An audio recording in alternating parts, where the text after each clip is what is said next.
समय में जब हमारी पंचायत में, हमारे क्षेत्र में आएंगे तो बहुत सारी बेटियों और बेटों को भी मोटिवेशन मिलेगा। इन्हीं शब्दों के साथ मैं अपनी वाणी को उड़ान देता हूँ। आप सभी का बहुत बहुत धन्यवाद। अपने लगभग माइक से सबको सार्वजनिक सत्यापन नहीं हुआ है। हमारे यहाँ अवैध आदमी जितने रह रहे हैं उनका आज तक सत्यापन नहीं हुआ, किराएदार सत्यापन नहीं हुआ है, जबकि हम सामाजिक कार्यकर्ता के नाते हम स्वयं के खर्चे से किया था। किराएदार के सत्यापन की एक प्रक्रिया है, होता है ना। जी जी जी। यूजुअली क्या होता है कि कोई यूपी का आदमी आके रह रहा है जी, तो हमें कोई फॉर्म भर के देंगे, वो भी ई मित्र को दिया जाता है जी। फिर वो फॉर्म जो है वो यूपी में जाता है। यूपी में जाने के बाद यूपी, मैं एक एग्जांपल ले रही हूँ कि सपोज कोई यूपी का आदमी है तो वो उस थाने का रहता है, उस थाने से वो वेरिफिकेशन होके अपने पास रिपोर्ट आती है, तब जाके वो सत्यापन होता है। तो लोकल थाने के स्तर पे बेसिकली हम उसकी कोई आईडी लेके रख सकते हैं। सत्यापन के लिए उन थानों के साथ कम्युनिकेशन होता है। तो जब आप सुनेंगे तो आप समझेंगे कि ये थोड़ा सा बड़ा टास्क है और थोड़ा सा ऐसा टास्क है जो बहुत से ज़िलों में फैला हुआ है।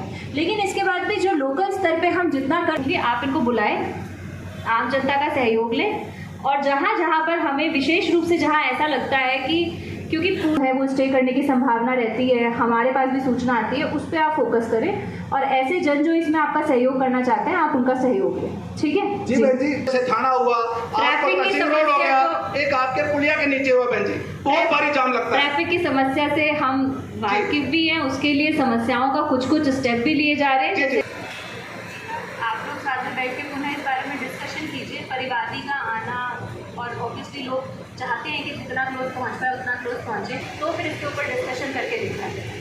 अपने के सराउंडिंग एरिया में जो खुली हुई है उनमें शाम के टाइम कम से कम 5-5, 10-10 गाड़ियाँ, बाइक, वहाँ शराब बैठ के पीते हैं लोग। मैं फिर से यही कहूँगी, आप तो स्पेसिफिक कहोगे हर जगह बिकती है। अगर नहीं, हर जगह नहीं, बिकने का नहीं कर रहा। अपन देखने भी चलेंगे तो एक गाड़ी है, 2, 4, 5। अगर कोई आपको स्पेसिफिक इन्फॉर्मेशन मिले तो आप बताएं। वैसे हम इस जनरल चेकिंग करते हैं, हम करते रहे।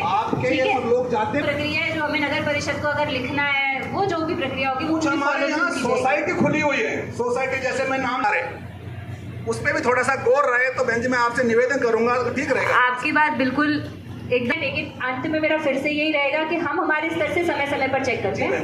आपको कोई स्पेसिफिक सूचना मिले, आप सभी यहाँ पर बैठे, आप हमें स्पेसिफिक सूचना देंगे तो हमारे लिए भी वो एक्शनेबल सूचना होगी कि भाई फलानी जगह पे ये हो रहा है, तो हम फलानी जगह पे जाके चेक करेंगे। नहीं मिला तो नहीं मिला, मिल गया तो कार्रवाई हो जाएगी।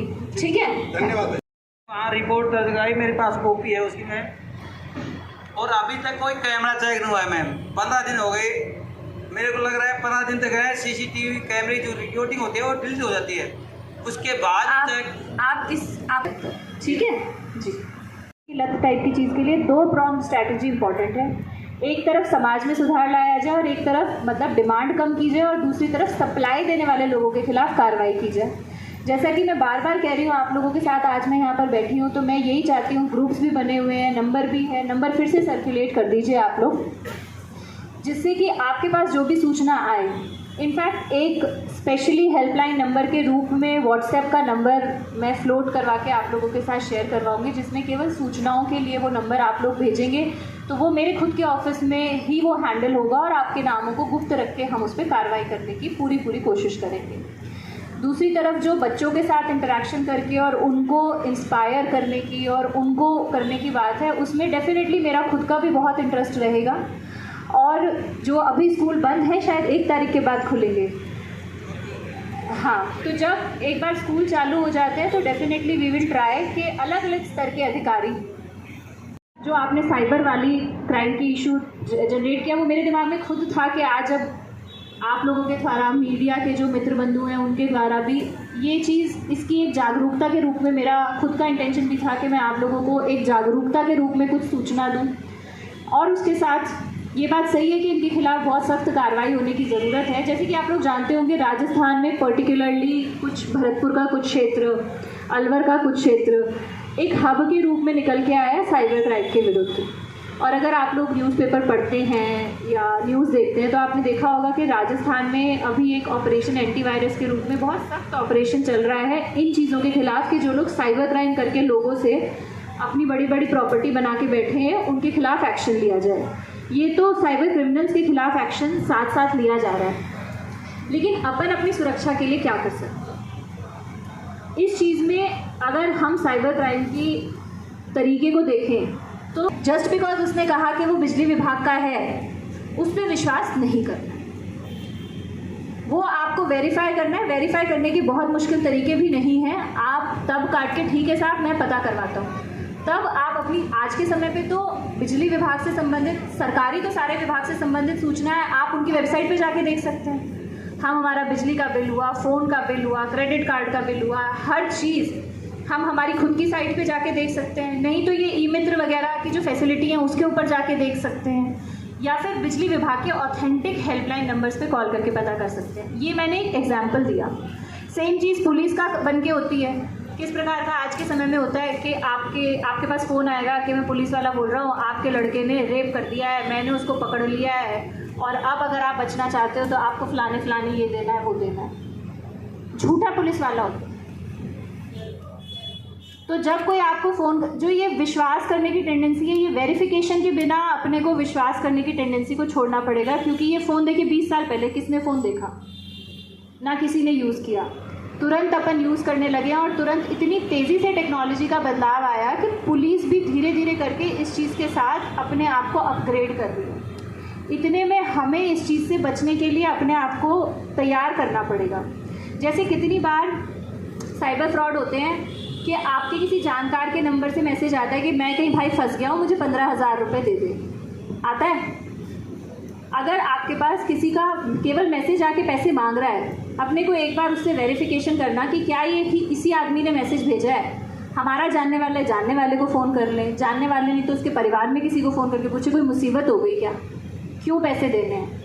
यूजुअली खाली मैसेज से जब पैसे मांगे जा रहे हैं तो वो साइबर फ्रॉड वाले आपका फ़ोन हैक कर लेते हैं, उनके पास व्हाट्सएप का आपका सारा डिटेल आ जाता है, वो आपके जानकार को भेजते हैं, जो पैसे भेजते हैं। नो लॉस ओनली गेन का गेम हो गया। तो यूजुअली जब साइबर फ्रॉड होते हैं तो उसमें 3 कारण निकल के आते हैं। 3 कारण के अंदर क्या होता है कि एक तो बड़ी बार लालच के चक्कर में आदमी फंसता है, ये फैक्ट है। फ़ोन आएगा, आईफोन है, 80,000 का आता है, 20,000 में दे दूँगा। जो चीज़ 80,000 की आती है वो 20,000 में आदमी नहीं दे सकता। जो चीज़ जितने की आती है उस पर कोई 19-20 का चेंज होता हो तो होता हो, जो आदमी आपको बताता हो कि इतने का डिफरेंस है तो उसमें कहीं ना कहीं कोई ना कोई गड़बड़ घोटाला पक्की बात है कि है। ऐसे ही ये लोन की एप्लीकेशंस आती हैं कि आप खाली एप्लीकेशन इंस्टॉल करो और उसमें आप तुरंत लोन ले लो। अपन बैंक के पास लोन लेने जाते हैं, वो कितने कागज़ मांगते हैं अपन से, कितने कागज़ मांगते हैं। अपन अपने किसी जानकार से अगर पैसे मांग रहे होते हैं, वो पहले अपने से कितनी बार पूछताछ, ये वो घर वालों को बताना, तब पैसे देने। और ऐसे तो अपन किसी को पैसे नहीं देते। मैं आपको बड़े लंबे समय से जानती हूँ, मेरे को आप पे विश्वास है कि हाँ भाई ये बंदा मेरे को पैसे वापस दे देगा, तब देती हूँ अगर कोई भी चीज़ नहीं लेके देती हूँ। तो ये लोन की एप्लीकेशन वाले आपको मुफ्त में पैसा क्यों देंगे? क्यों देगा कोई मुफ्त में पैसा? अगर उसने आज आपको बिना किसी कारण से पैसा दिया है, मतलब कल वो आपका दोहन करेगा।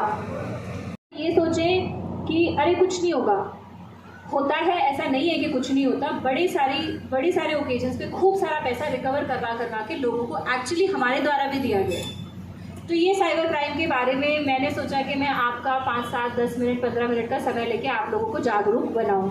आशा करती हूँ इससे आपके कुछ ज्ञान में थोड़ी बहुत वृद्धि हुई होगी साइबर क्राइम के संबंध में। दूसरी चीज़,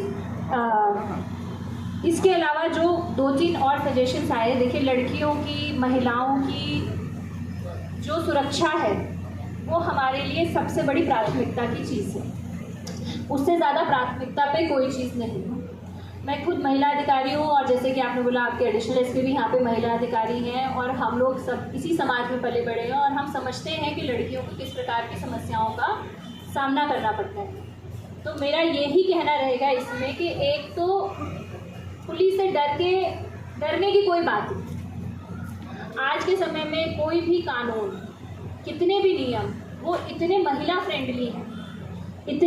फ्रेंडली हैं कि कई पुरुषों को चिंता होने लगी है। मैं ये भी कहूँगी कि मैं कभी किसी के साथ बैठ के बात करती हूँ तो बड़े सारे लोग बोलते हैं मैडम ऐसा हो रहा है वैसा। तो महिलाओं के प्रति बहुत संवेदनशील तो कानून है, और बहुत ही संवेदनशीलता के साथ डील करने की ट्रेनिंग आज के समय में पुलिस को दी जाती है। तो आप लोग देखेंगे कि कहीं पर भी महिलाओं के साथ आज के समय में पुरुष हाथ भी नहीं लगाते, पुलिस वाले भी, महिला पुलिसकर्मी आके महिलाओं को हैंडल करती है। तो वो जो एक समय था जो आज से 10 साल पहले, 15 साल पहले या 20 साल पहले रहा होगा, उसमें बहुत परिवर्तन आया है। तो पहले तो मैं ये एश्योर करना चाहूँगी कि आपके घर में किसी बच्ची के साथ, किसी महिला के साथ कोई भी परेशानी होती है, कोई छेड़छाड़ की भी बात होती है, आप थाने आएँ। अगर आप चाहेंगे कि जी हमें कोर्ट कचहरी में नहीं जाना, कोई लड़का छेड़छाड़ वाली बात कर रहा है, तो थाने में रिजोल्यूशन करवाने वाले काम जहाँ तक किया जा सके। अगर कोई बहुत परेशान करे तो उसे जेल भेजो, उस बात में कोई दो राय नहीं है, कोई दो बार सोचने की बात नहीं है। लेकिन अगर किसी ने सड़क चलते कमेंट पास किया, आप लोग बताएंगे, लड़के को थाने लाएंगे, उसके माँ बाप को भी बुलाएंगे। लड़के छोटी छोटी उम्र के होते हैं, बच्चे होते हैं, पाबंद भी करेंगे, एक्शन भी लेंगे। तो ये एक अश्योरेंस मैं देना चाहूँगी कि आज के समय में महिलाओं को थाने में आने से डरने की ज़रूरत बिल्कुल भी नहीं है, और ना डरें, ये मैसेज मैं कम्युनिकेट करना चाहूँगी। नियम, कानून, पुलिस, प्रशासन, सरकार सभी महिलाओं से रिलेटेड हर मुद्दे के प्रति अत्यंत संवेदनशील है।